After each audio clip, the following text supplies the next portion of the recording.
Hello everyone, welcome to DevOps Made Simple। आज हम Linux command के थर्ड पार्ट लेके आ रहे हैं। उम्मीद है आपको पिछले दो पार्ट्स पसंद आए होंगे और समझ में भी आए होंगे और आपने उसकी प्रैक्टिस भी की होगी।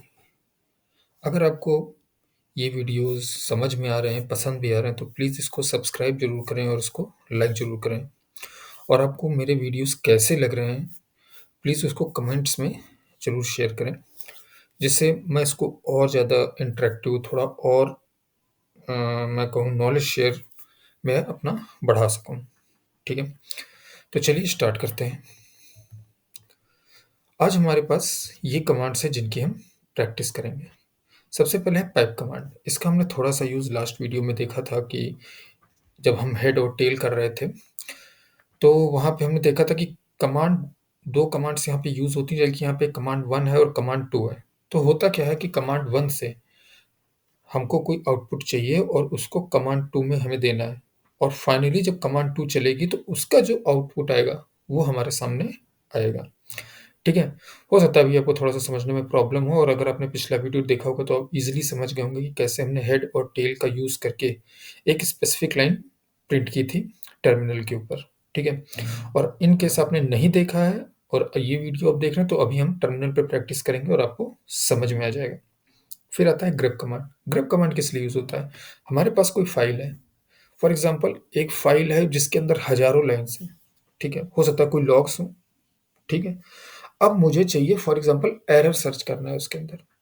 ठीक है? अब मैं लाइन बाय लाइन तो एरर जा नहीं सकता, और अगर मैं जाता हूँ तो मुझे घंटों लग सकते हैं, डिपेंडिंग कि कितनी बड़ी लॉग्स की फ़ाइल है। मेबी 1 दिन के लॉग्स हों, 2 दिन के हों, 1 वीक के हों, 1 मंथ के भी हो सकते हैं। और कितने एरर हैं, कोई ज़रूरी नहीं है एक ही एरर हो, मल्टीपल एरर्स हो सकते हैं। तो वहाँ पे हम ग्रेप का यूज़ करते हैं। ठीक? फिर आता है ऑक कमांड।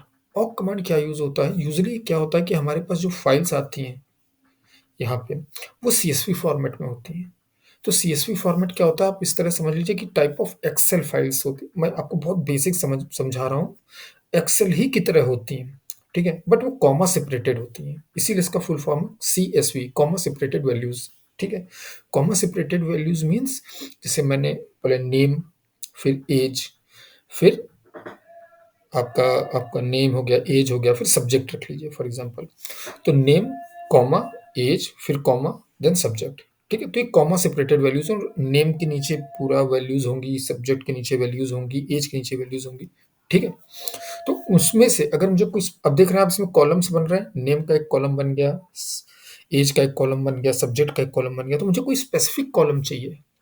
इन दैट केस हम ऑक का यूज़ करते हैं। ठीक है? आता है print specific line from a file. अगर मुझे फाइल से कोई स्पेसिफिक लाइन चाहिए, ठीक है, तब हम सेट कमांड का यूज़ करते हैं। और वैसे तो इसके बहुत सारे यूज़ हैं सेट के। ठीक है? सेट क्या होता है? इसको स्ट्रीम एडिटर कहते हैं, इसका शॉर्ट फॉर्म है सेट। ठीक है? और ये किस लिए यूज़ होता है? सर्च करने के लिए, फाइंड एंड रिप्लेस के लिए, इंसर्शन के लिए, डिलीशन के लिए। क्या डिलीट करना है? हमें कोई टेक्स्ट डिलीट करना है फाइल के अंदर से। ठीक है? हम एक एक करके सबकी प्रैक्टिस करेंगे। फिर आता है हिस्ट्री। हिस्ट्री किस लिए यूज़ होता है? हिस्ट्री जो हमने जितनी भी कमांड्स यूज़ की हैं वो हमें बताता है। ठीक है? फॉर एग्ज़ाम्पल आपने पचासों कमांड यूज़ की, तो आप देखना चाहते हैं कि आपने कौन सी कमांड्स यूज़ की हैं, तो वो हिस्ट्री में आपको सारी कमांड्स प्रिंट कर देगा। फिर आता है अप टाइम। अप टाइम क्या? कि हमारा सर्वर कितनी देर से अप है, मतलब कितनी देर से हमारा सिस्टम चालू है, वो अप टाइम से अप टाइम यूज़ करके हम पता कर सकते हैं। ठीक है? फिर आता है डब्ल्यू गेट। डब्ल्यू गेट किस लिए यूज़ होता है? फॉर एग्ज़ाम्पल मुझे कोई फ़ाइल डाउनलोड करनी है इंटरनेट से। अब वैसे आप जाते हैं, आपने ब्राउज़र खोला और वहाँ पे गए, उसमें डाउनलोड पे क्लिक किया और वो फ़ाइल आपके डाउनलोड्स में आ गई। बट मैं यहाँ पे सीएलआई की बात कर रहा हूँ। अगर आपको सीएलआई से डाउनलोड करना है, फिर आप कैसे डाउनलोड करेंगे? इसकी भी हम प्रैक्टिस करेंगे। फिर आता है इंस्टॉलिंग सॉफ्टवेयर। अब इंस्टॉलिंग सॉफ्टवेयर में क्या है कि देखिए, ऐप्ट और यम, आप 2 चीज़ें देख रहे होंगे। ऐप्ट यूज़ होता है उबंटू के साथ एंड यम यूज़ होता है रेड हैट के साथ। ठीक है? तो ये थोड़े से माइनर चेंजेस आ जाते हैं जब आप डिफरेंट डिफरेंट डिस्ट्रीब्यूशंस या फ्लेवर्स ऑफ लाइनक्स यूज़ करते हैं। ठीक है? बट काम दोनों का सेम है। फिर आता है सिस्टम सीटीएल। सिस्टम सीटीएल क्या करता है? जैसे आपको कोई सर्विस लाइनक्स पे स्टॉप करनी है, स्टार्ट करनी है या उसका स्टेटस चेक करना है कि वो एक्टिव है या बंद पड़ी है, तो हम systemctl से करते हैं, ठीक है? उसके बाद gzip। gzip किस लिए यूज़ होता है? आपको किसी फाइल को ज़िप करना है, ठीक है? जैसे हम यहाँ पे देखते हैं ज़िप फाइल है, उसी तरह आप फाइल्स को ज़िप कर सकते हैं gzip के तरह। फिर आता है कंप्रेस और डीकंप्रेस, उसके लिए है हमारे पास tar, ठीक है? तो आपको बेसिक आइडिया मैंने इन कमांड्स का दे दिया है, और जिससे आप जब टर्मिनल पे प्रैक्टिस करेंगे तो आपको बेहतरीन समझ में आएगा कि क्या हो रहा है।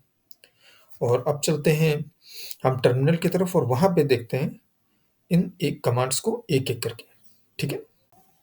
तो हम अब टर्मिनल पे आ चुके हैं, ठीक है? तो हम अपनी प्रैक्टिस स्टार्ट करते हैं, एक-एक करके हर एक कमांड को हम प्रैक्टिस करेंगे, ठीक है? तो सबसे पहले चलते हैं हिस्ट्री कमांड के ऊपर। हिस्ट्री कमांड क्या करती है? आज तक हमने जितने भी कमांड्स इस पे चलाए हैं, अपने सिस्टम पे चलाए हैं, अपने सर्वर पे चलाए हैं, वो सारे प्रिंट कर देगा। ये देखिए। तो आप यहाँ पे देखेंगे तो जितने भी कमांड्स मैंने आज तक इस पे चलाए हैं, वो सारे स्क्रीन पे आपको विजिबल है, ठीक है? इसके बाद आता है दूसरा command up time. Up time क्या करता है? अप टाइम क्या करता है कि आपने अपना सिस्टम कितनी देर से ऑन कर रखा है, इसको दिखाता है, ठीक है? तो आप ये देख सकते हैं, ये टाइम है, जब से ये अप है, ये टाइमिंग है, 14 मिनट से अप है, ये टाइम दे रहा है कि कितने बजे अप किया था, या कितने बजे ऑन किया था, और ये कितना टाइम हो रहा है, कौन सा यूज़र है, क्योंकि यहाँ 1 यूज़र है, और बाकी ये और अदर डिटेल्स हैं, ठीक है? चलिए इसको क्लियर करते हैं। उसके बाद आते हैं पाइप कमांड के ऊपर। पाइप कमांड क्या करता है? जैसा कि मैंने बताया था कि एक कमांड का आउटपुट लेके दूसरे कमांड को देता है, और दूसरा कमांड जो होता है पहले वाले कमांड के आउटपुट पे काम करता है और हमें रिजल्ट देता है। फॉर एग्जांपल मैं चलता हूँ, मेरे पास एक डेवऑप्स नाम का डायरेक्टरी है यहाँ पे, उसके अंदर यह मैंने ls किया। आप देख सकते हैं यहाँ पे कुछ फाइल्स हैं हमारे पास, ठीक है? अब आप यहाँ काउंट कर लीजिए, 1 2 3 4 5 6, टोटल 6 फाइल्स हैं मेरे पास। तो ls क्या करेगा? फाइल्स को लिस्ट करेगा, ठीक है? अब ये आउटपुट किसको दे देगा? wc को। wc क्या करता है? काउंट करता है। मैंने कर दिया wc-l। wc-l क्या करता है? ये जो है फाइल्स को काउंट करेगा और कितनी फाइल्स हैं उनका नंबर मुझे स्क्रीन पे प्रिंट करके दे देगा। ये देखिए, ठीक है? तो यहाँ देखिए 6 फाइल्स हैं, इसने 6 फाइल्स को काउंट किया और यहाँ पे मुझे आउटपुट में दे दिया, ठीक है? सिमिलरली मैं और कुछ करके आपको दिखाता हूँ। अब इसके आगे मेरे पास एक कमांड है, फॉर एग्जांपल हिस्ट्री, ठीक है? grep pwd। अब देखिए क्या है। grep के बारे में मैं अभी आपको बताऊंगा, लेकिन मैं इतना बता देता हूँ, grep क्या करता है किसी के अंदर, किसी फाइल के अंदर, या जैसे मैंने हिस्ट्री कमांड चलाई, तो हिस्ट्री कमांड क्या करेगा? जितने भी कमांड्स हैं उन सबको प्रिंट करेगा, ठीक है? बट यहाँ पे मैंने उसका आउटपुट जो है grep को दे दिया। grep भी एक कमांड है, ठीक है? तो ये जब grep को कमांड मैंने दे दिया इसका आउटपुट, तो ये क्या करेगा? इसके का जो भी आउटपुट था उसके ऊपर काम करेगा और वहां से pwd को सर्च करेगा, ठीक है? तो चलिए करके देखते हैं। ये देखिए, 2 second line, 5th line, 7th line, 15 14 42 45 and 215। 215 क्यों? क्योंकि हिस्ट्री में जाके ये कमांड भी ऐड हो गई जो मैंने अभी अभी चलाई है, ठीक है? तो अब आपको पाइप कमांड समझ में आ गया होगा। चलिए क्लियर करते हैं। अब आते हैं grep पे, ठीक है? जो हमने grep अभी पीछे यूज किया। grep क्या करता है? किसी स्पेसिफिक पैटर्न को, किसी स्पेसिफिक लाइन को, लाइन नहीं कहूंगा मैं, एक वर्ड को मुझे सर्च करना है, तो वो किससे होगा? grep से। फॉर एग्जांपल मैं आपको दिखाता हूँ, grep, उसके बाद यहाँ पे मैं ले लेता हूँ linux, फिर linux.txt, ठीक है? अब अगर linux.txt के अंदर कहीं पे भी Linux होगा तो वो ये प्रिंट कर देगा। ये देखिए, आई एम लर्निंग Linux। अब मैं कैट करके आपको Linux दिखाता हूँ, linux.txt को। ये देखिए, आई एम लर्निंग Linux, तो इसने वो लाइन प्रिंट कर दी। ठीक है, अब ये क्यों यूज होता है, मैं आपको एक चीज दिखाता हूँ। क्या होता है कि जब मेरे पास बहुत फाइल्स हैं, ठीक है, अब मान लीजिए मुझे वहां पे एरर सर्च करना है, जैसे मैंने एग्जांपल में आपको बताया था, तो ग्रेप किया मैंने, इसके अंदर एरर कर दिया, और जो भी मेरी फाइल है उसके अंदर मैं फॉर एग्जांपल लाइनक्स ही ले लेता हूँ, बट लाइनक्स के अंदर एरर नहीं है, बट मैं आपको सिर्फ दिखाने के लिए, ये देखिए कोई आउटपुट नहीं आया क्योंकि एरर वहां पे है ही नहीं। ठीक है, अब मैं आपको बताऊं, अगर मैं सेम कमांड ग्रिप लाइनक्स में एल को कैपिटल कर दूं, ठीक है, तब देखिए क्या होता है, कोई आउटपुट नहीं आया क्योंकि फाइल के अंदर जो लाइनक्स है वो स्मॉल लेटर्स में है, बट मैं सर्च कर रहा हूँ कैपिटल। तो ऐसा होता है कि कई बार होता है कि हमें पता ही नहीं होता है कि जो वर्ड मैं सर्च कर रहा हूँ वो कैप्स में है या स्मॉल में है। तो इन दैट केस हम क्या करते हैं, ग्रेप हाइफन आई, आई किस लिए यूज होता है, केस इनसेंसिटिव बनाने के लिए। ठीक है, और उसके बाद मैं करूंगा लाइनक्स, ठीक है, कैपिटल लाइनक्स कर देते हैं क्योंकि कैपिटल लाइनक्स में कोई आउटपुट नहीं आया था। ठीक है, और उसके बाद लाइनक्स डॉट टीएक्सटी, अब देखिए आ गया। अब इसके ऊपर वाले कमांड में नहीं आया था लेकिन यहाँ आ गया, क्यों, क्योंकि मैंने हाइफन आई कर दिया, hyphen I means case insensitive.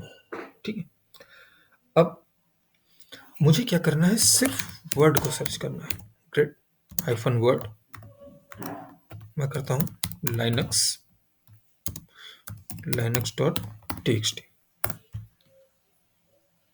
ठीक है, तो इसने क्या किया, मुझे पूरा वर्ड सर्च करके दे दिया। अब आप ये देखिए, आप कहेंगे कि इसमें और उसमें फ़र्क क्या है, जो हमने ऊपर ग्रिप किया और इसमें किया, इसमें क्या फ़र्क है, मैं आपको बताता हूँ। मैं कुछ ऐड करता हूँ वहाँ पे, इको लाइनक्स 123, और इसको मैं सेव कर देता हूँ linux.txt के अंदर। ठीक है, अब कैट करके देख लेते हैं linux.txt को, ये linux 123 आ गया। अब मैं दोनों कमांड का डिफरेंस आपको बताता हूँ, grep linux.txt, जब मैंने इसको सर्च किया तो देखिए दोनों लाइनक्स यहाँ पे दिखा रहा है, क्योंकि लाइनक्स फर्स्ट लाइन में भी है और फोर्थ लाइन में भी है। बट मुझे लाइनक्स 123 नहीं चाहिए, मुझे वही चाहिए है जहाँ पे सिर्फ लाइनक्स हो, वहां पे ये कमांड यूज होती है ग्रिप हाइफन डब्ल्यू। ये देखिए, grip hyphen W Linux, Linux dot TXT. ये देखिए, अब यहाँ पे 123 नहीं आया, क्यों नहीं आया, क्योंकि जो डब्ल्यू है ये वर्ड, ये जो लाइनक्स वर्ड है इस पे ध्यान देगा, ये वही आउटपुट में प्रिंट करेगा जहाँ पे सिर्फ और सिर्फ लाइनक्स ही होगा। उसमें अगर 123 जुड़ा हुआ है या आगे पीछे कुछ भी लगा हुआ है तो वो आउटपुट नहीं देगा। ठीक है, अब चलिए एक और चीज आपको स्क्रिप्ट में दिखा देता हूँ। अगर मुझे नंबर चाहिए, लाइन नंबर, कि किस लाइन नंबर पे लाइनक्स है, फॉर एग्जांपल मैं दिखाता हूँ लाइनक्स, ठीक है, लाइनक्स और लाइनक्स 123। अब देखिए फर्स्ट लाइन और फोर्थ लाइन, ठीक है, ये n मीन्स ये आपको नंबर दे रहा है। ठीक है, ग्रेप हाइफन सी पे पहले मैं आपको करके दिखाता हूँ ये करेगा क्या। ठीक है, लाइनक्स, लाइनक्स डॉट टीएक्सटी, ये देखिए, अब ये क्या किया इसने, आप खुद गेस करिए। इसने क्या किया, आपको आउटपुट में 2 दिया है, 2 मीन्स लाइनक्स 2 बार है फाइल के अंदर। ठीक है, मुझे उम्मीद है कि आपको समझ में आ रहा होगा कि मैं क्या बताने की कोशिश कर रहा हूँ, क्योंकि ग्रेप के बहुत यूज़ हैं, ग्रेप के, ऑप के, सेट के, इन सब के बहुत यूज़ हैं और मैं आपको बेसिक चीज़ें, सिर्फ बेसिक चीज़ें बता रहा हूँ। ठीक है। अब मान लीजिए मुझे मल्टीपल पैटर्न सर्च करने हैं। एक तो हो गया लाइनक्स, ठीक है, और दूसरा हो गया हेलो। किसके अंदर? लाइनक्स डॉट टीएक्सटी के अंदर। तो वहां पे हम क्या कर रहे हैं, देखिए 2 बार हाइफन ई यूज किया है, ठीक है। और अब इसको एंटर करता हूं तो देखिए दोनों आउटपुट आ रहे हैं। आई एम लर्निंग लाइनक्स, ठीक है, और हेलो वर्ल्ड 2, लाइनक्स 1 2 3। अब आप ये सोच होंगे कि यहाँ पे अगर हम देखें तो एक कैपिटल में है और एक स्मॉल में, तो इसने क्यों नहीं कैपिटल वाला क्यों नहीं प्रिंट किया? क्योंकि ये केस इनसेंसिटिव मैंने नहीं बनाया है। इसके लिए हाइफन आई ऐड कर देंगे तो ये दोनों हेलो को प्रिंट करेगा यहाँ पे, ठीक है। अब आपको लास्ट ग्रेप का मैं बता देता हूँ, grep hyphen v. Grep hyphen v क्या करता है? ये वो लाइन प्रिंट करेगा जिसमें लाइनक्स नहीं होगा। फॉर एग्जाम्पल मैं यहाँ पे लाइनक्स पैटर्न सर्च कर रहा हूँ, इसलिए मैं आपको लाइनक्स का एग्जाम्पल। अब ये वो सर्च करेगा लाइन्स जिसके अंदर लाइनक्स नहीं होगा, ठीक है। ये देखिए अब मैंने एंटर किया, अब देखिए यहाँ पे क्या है, hello world and hello world 2। आप ऊपर देखिए यहाँ पे I am learning Linux first line और लास्ट लाइन, इनको प्रिंट नहीं किया उसने। उसने बाकी लाइन्स को प्रिंट किया जिसके अंदर लाइनक्स नहीं है, ठीक है। तो अब आते हैं ऑक कमांड पे। ऑक कमांड किसी का यूज होती है जहां पे हमको कॉलम वाइज डेटा चाहिए हो किसी स्पेसिफिक सीएसवी फाइल से, ठीक है। अब सीएसवी फाइल क्या होती है? CSV file is similar to Excel files. Similar कह रहा हूँ क्यों? जिस तरह से एक्सेल में आपके पास रोज और कॉलम्स होती हैं, सिमिलरली सीएसवीज में भी रोज एंड कॉलम्स होती हैं। बट सीएसवी क्या होती है? कॉमा सेपरेटेड वैल्यूज होती हैं। अब आपको मैं दिखाता हूँ, चलिए चलते हैं डेवऑप्स फोल्डर में। कैपिटल डी है, ठीक है। एलएस किया मैंने। यहाँ पे देखिए मेरे पास एक सीएसवी फाइल है एच डब्ल्यू करके, तो मैं इसको कैट करता हूँ एच डब्ल्यू, ठीक है। अब आप ये देखिए इसमें क्या है, जब आप ऊपर आएंगे तो देखिए 3 कॉलम है यहाँ पे, इंडेक्स, हाइट एंड वेट, ठीक है।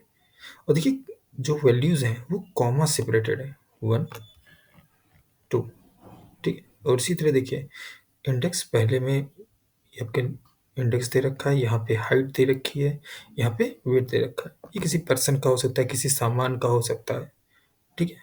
उसमें हम नहीं जाते हैं, बट हमें सीएसवी जानना है, ठीक है। अब मान लीजिए यहाँ पे देखिए हमारे पास 3 कॉलम्स हैं। मान लीजिए मुझे सेकंड कॉलम का डेटा चाहिए, मतलब हाइट चाहिए। तो हम क्या करेंगे? इसका कमांड होता है op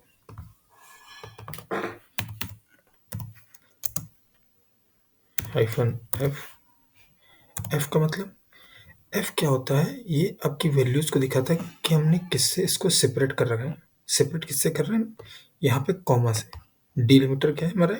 comma. Comma separated values है, इसलिए एफ को ये डिनोट कर रहा है, ठीक है। उसके बाद हम आते हैं, ठीक है, प्रिंट डॉलर। हमें कौन सा वैल्यू चाहिए थी? हमें सेकंड कॉलम की वैल्यू चाहिए थी, ठीक है। और इसको हमने बंद कर दिया, कॉमा। फाइल का नाम क्या है? एच डब्ल्यू, ठीक, एंटर। अब देखिए सिर्फ सेकंड कॉलम प्रिंट हुआ है, 68। ये देखिए सेकंड कॉलम में था ना ये वैल्यूज, हाइट 65.78। उसी तरह देखिए यहाँ पे जो अभी हमारे पास आउटपुट आया है वो सिर्फ सेकंड कॉलम का है, ये देखिए हाइट, ठीक है। अब इसको मैं क्लियर करता हूँ पहले। तो चलिए अब हम फर्स्ट एंड थर्ड कॉलम को प्रिंट करा के देखते हैं। और हाइफन कैपिटल एफ, जैसे हमने पिछली बार में किया था। हाइफन एफ किस लिए? कि बता रहा है कि कॉमा से वैल्यूज सेपरेटेड है, ठीक है। देन कर्ली ब्रैकेट, इसके अंदर प्रिंट $1 और $3, ठीक, ब्रैकेट क्लोज्ड है, देन HW, एंटर। अब देखिए फर्स्ट एंड थर्ड, फर्स्ट में क्या था इंडेक्स एंड थर्ड में क्या था वेट, ये देखिए इंडेक्स एंड वेट। ओके, तो इस तरह हम ऑक कमांड का यूज करते हैं जहां पे हमको कोई स्पेसिफिक कॉलम प्रिंट करना है। फॉर एग्जाम्पल अगर मुझे पूरी वैल्यूज ही प्रिंट करनी है, पहले मैं इसे क्लियर कर देता हूँ फिर आपको दिखाता हूँ। फॉर एग्जाम्पल मुझे कोई स्पेसिफिक कॉलम नहीं चाहिए, मुझे पूरी वैल्यूज ही प्रिंट करनी है, मतलब पूरा कंटेंट जो उसके अंदर है वो प्रिंट करना है। तो सिंपली प्रिंट और फाइल का नाम, ठीक, देखिए पूरी फाइल प्रिंट हो गई, इसमें कोई सेपरेशन नहीं है, मतलब ऐसा कुछ नहीं है कि फर्स्ट कॉलम में या सेकंड कॉलम में, 3 कॉलम थे, 3 के तीनों प्रिंट हो गए, ठीक है। अब इसको मैं क्लियर कर देता हूँ।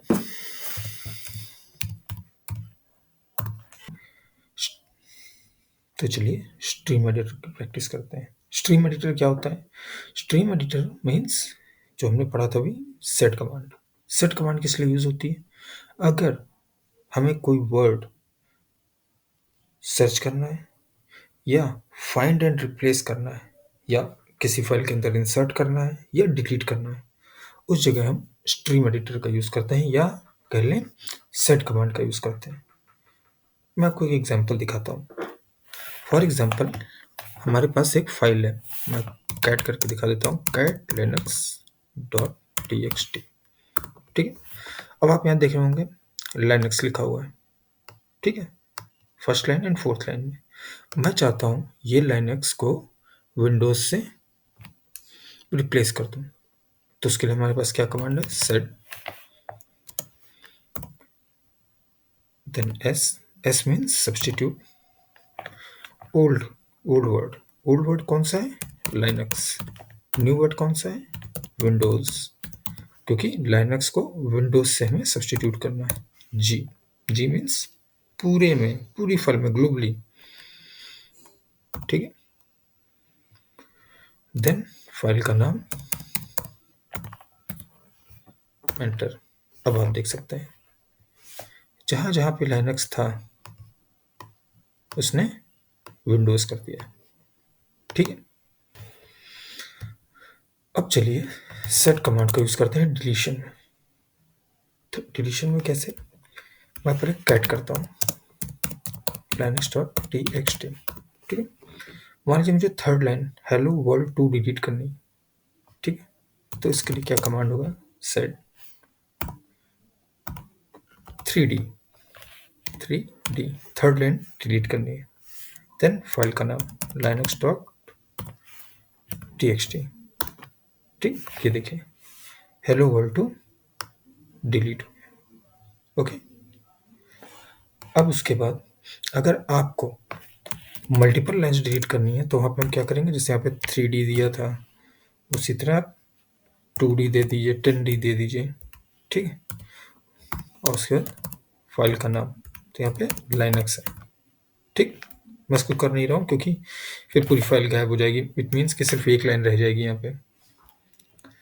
अब मैं आपको ये दिखा देता हूँ कि पैटर्न मैचिंग के साथ डिलीट कैसे करते हैं, ठीक है। सेट, अब मान लीजिए मुझे वो लाइन डिलीट करनी है जहाँ पे लाइनक्स, ये पैटर्न है ना हमारा, लाइनक्स है, ठीक है। देन डी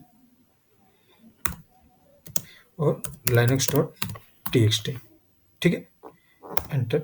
अब देखिए फर्स्ट लाइन और थर्ड लाइन दोनों में, फर्स्ट लाइन और थर्ड लाइन दोनों में लाइनक्स था और उसने डिलीट कर दिया, ओके। चलिए अब आगे आते हैं। अब मैं आपको सेट कमांड से इंसर्ट करना बताता हूँ। देन सेट, मान लीजिए मुझे सेकंड लाइन के बाद इंसर्ट करना है, ठीक है, तो 2i मतलब सेकंड लाइन के, सॉरी सेकंड लाइन के पहले इंसर्ट करना है, 2i this is a line by set command. ठीक है, अब फाइल का नाम, एंटर। देखिए सेकंड लाइन के पहले, first line I am learning Linux, second line थी हेलो वर्ल्ड, सेकंड लाइन के पहले। ठीक है, अब मुझे हो सकता है किसी लाइन के बाद करना हो, उसके लिए क्या है, सेट। मान लीजिए सेकंड लाइन के पहले हमने किया था, सेकंड लाइन के बाद करते हैं, तो वो आई था इंसर्ट के लिए। ये है अपेंड। अपेंड क्या करता है, किसी लाइन के बाद। This is set for append. ठीक है, अब फाइल का नाम, एंटर। अब देखिए सेकंड लाइन के बाद इसने ऐड किया है। ठीक है, इसको क्लियर करते हैं। अब आते हैं, मान लीजिए मुझे कोई लाइन प्रिंट करनी है। मान लीजिए मुझे फर्स्ट लाइन प्रिंट करनी है, तो सेट हाइफन एन, कौन सी लाइन, फर्स्ट लाइन। ठीक है, जो भी लाइन प्रिंट करनी होगी वहाँ पे 1 की जगह वो रहेगा, 1 2 3 4 7 8 जो भी है। ठीक है, then linux dot txt, enter. ये देखिए फर्स्ट लाइन यहाँ पे प्रिंट हो गई।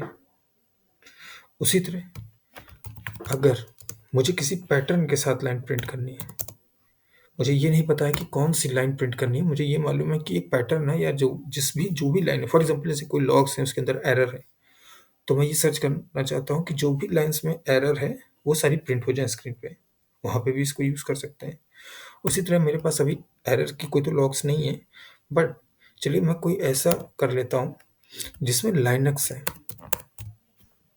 वो लाइन प्रिंट हो जानी चाहिए। ठीक है,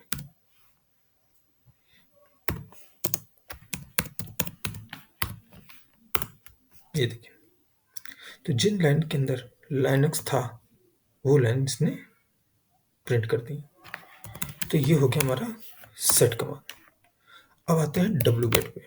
डब्ल्यू गेट किस लिए यूज होता है, डब्ल्यू गेट यूज होता है कोई भी चीज़, मान लीजिए मुझे कोई चीज़ डाउनलोड करनी है इंटरनेट से। ठीक है, विंडोज़ में क्या होता है कि हम गए ब्राउज़र से और वहाँ पे क्लिक किया और डाउनलोड कर लिया। ठीक है, बट ये तो CLI है, यहाँ पे भी मुझे कुछ चीज़ डाउनलोड करनी पड़ सकती है। तो यहाँ पे क्या करेंगे, तो यहाँ पे हम क्या करते हैं, डब्ल्यू गेट का यूज़ करते हैं। डब्ल्यू गेट के बाद URL, तो मैं आपको दिखाता हूँ।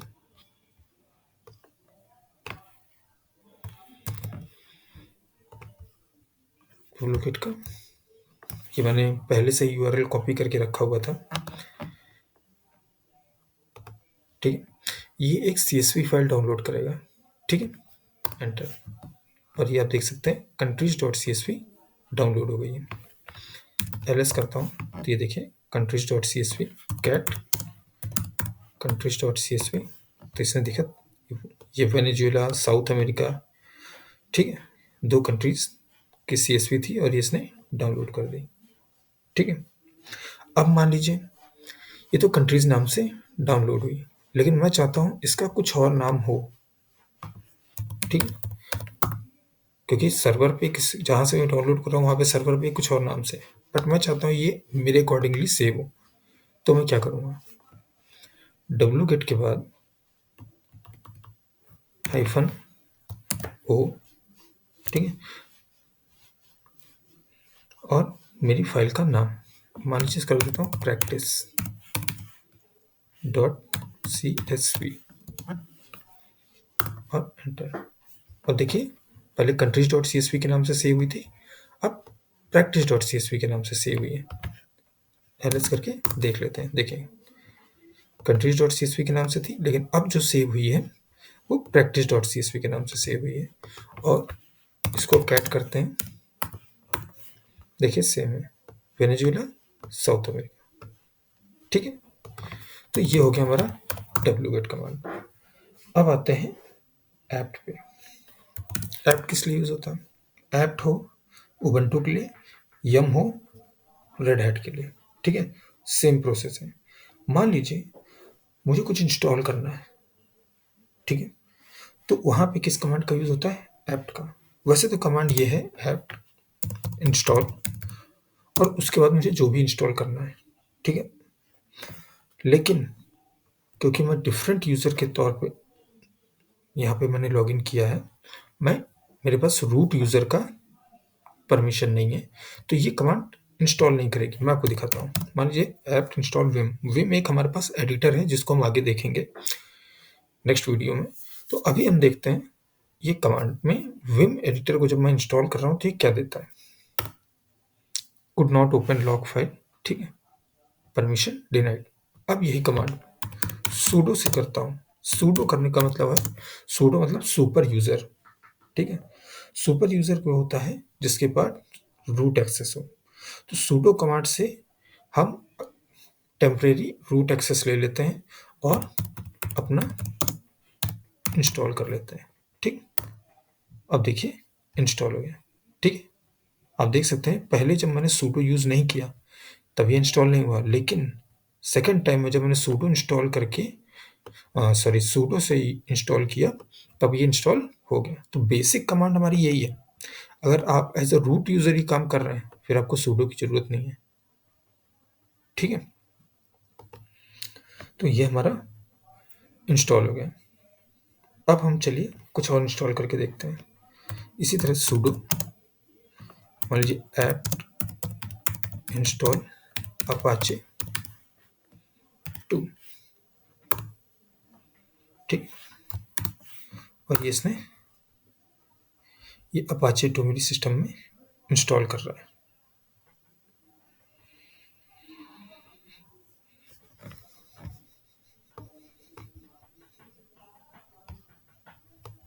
थोड़ा वेट करते हैं, इसको इंस्टॉल हो जाने देते हैं। तो मेरा अपाचे 2 इंस्टॉल हो गया है और मैंने इसको क्लियर कर दिया है। अब मैं चाहता हूँ ये चेक करना कि मेरा वो इंस्टॉल हुआ है या नहीं हुआ है। उसके लिए मैं क्या करूँगा, अपाचे 2 -v, ये क्या करता है, वर्जन शो करता है, ठीक है। तो मेरा ये इंस्टॉल है। चलिए अब नेक्स्ट कमांड पे चलते हैं, system ctl। System ctl use करने के लिए ही मैंने अपाचे 2 इंस्टॉल किया था, ठीक है। तो अब मैं ये चाहता हूँ कि ये चेक करूँ कि अपाचे 2 मेरा रनिंग स्टेट में है या स्टॉप स्टेट में है।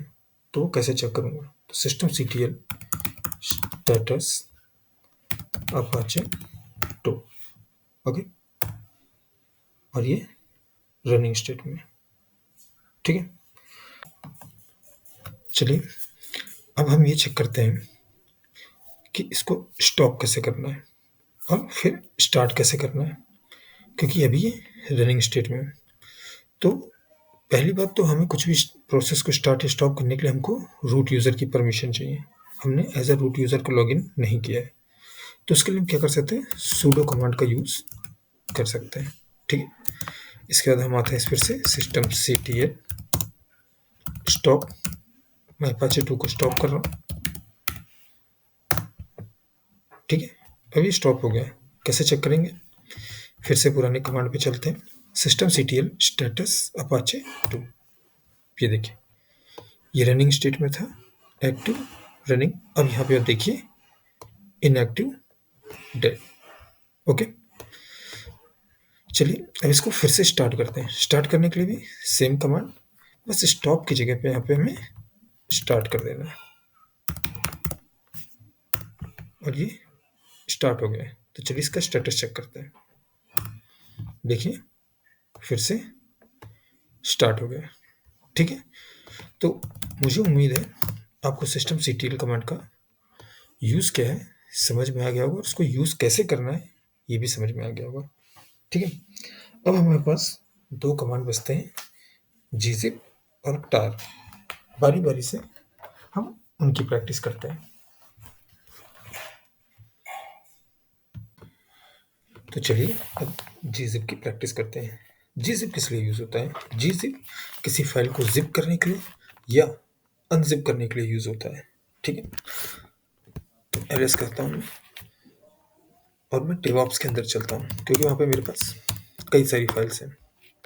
ls, चलिए अब devops.txt को जिप करते हैं, ठीक है। उसके लिए कमांड क्या है, gzip -k -k किस लिए? उसको प्रिज़र्व करने के लिए जिस फ़ाइल को हम ज़िप करने जा रहे हैं। मतलब ये कि जो ओरिजिनल फ़ाइल है वो एज़ इट इज़ रहनी चाहिए और एक नई ज़िप फ़ाइल हमें बना के देनी है। devops.txt ठीक है? अब मैं एलएस करता हूँ तो आप देख सकते हैं ये एक gzip फ़ाइल बन गई है। ठीक है? अब मुझे फॉर एग्ज़ाम्पल इसको अनज़िप करना है। तो अनज़िप करने से पहले मैं क्या करता हूँ, devops.txt को डिलीट कर देता हूँ क्योंकि जब ये अनज़िप होगी तो सेम नेम से ही होगी। तो चलिए इसको अनज़िप करता हूँ मैं।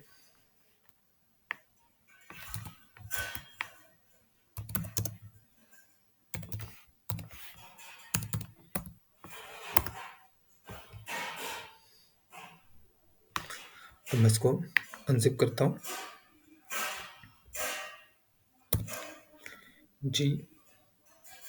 GUNZIP जी अनज़िप, पहले था gzip, अब जी अनज़िप। अब DevOps और फिर एलिस करता हूँ तो देखिए फिर से मेरे पास devops.txt आ गई जबकि मैंने इसको डिलीट कर दिया था। ठीक है? और ये गायब हो गई क्योंकि ये अनज़िप हो चुकी है। ठीक है? तो इसको क्लियर करता हूँ। अब आते हैं आज का हमारा जो लास्ट है, टार। टार किस लिए होता है? किसी फ़ोल्डर को कंप्रेस करने के लिए। तो मैं एक फ़ोल्डर पीछे चलता हूँ और यहाँ पे मेरे पास ये डायरेक्टरी है DevOps। इसको मैं कंप्रेस करना चाहता हूँ। ठीक है? तो इसको चलिए कंप्रेस करते हैं।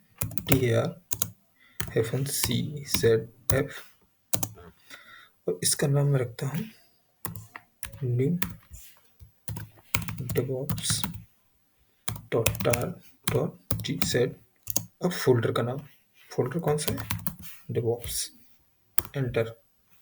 अब मैं एलएस करता हूँ तो देखिए इसको इसने कंप्रेस कर दिया है। ठीक है? और ये टार फाइल बन गई। अगर मैं चाहूँ तो किसी भी, अगर मैं और कोई बना लूँ, मैं आपको और कोई डायरेक्टरी बना के दिखाता हूँ लाइनक्स नाम से ही।